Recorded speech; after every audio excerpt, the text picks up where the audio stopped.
Mirror, mirror on the wall, join me, a 29-year-old dad of 2 daughters, in this conversation starter. My 3-year-old loves Snow White after my wife introduced it to her. For me, it's not my favourite, I must say.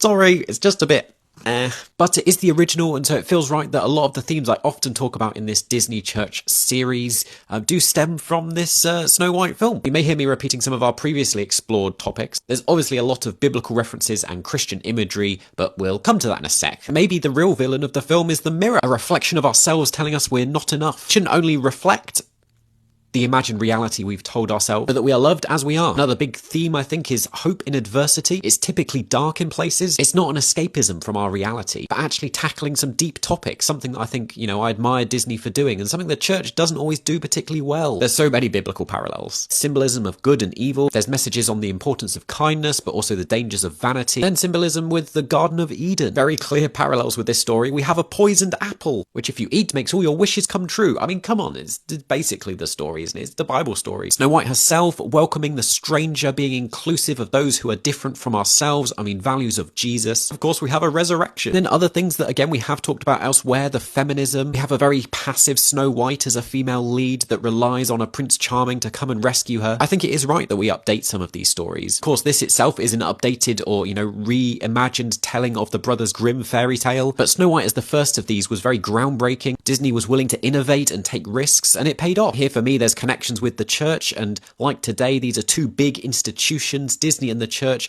which I feel like have drifted away from their roots in this risk-taking. Today, they are both more likely to remake classics from yesteryear in very safe ways. It's uninspiring and frustrating. So what do you think?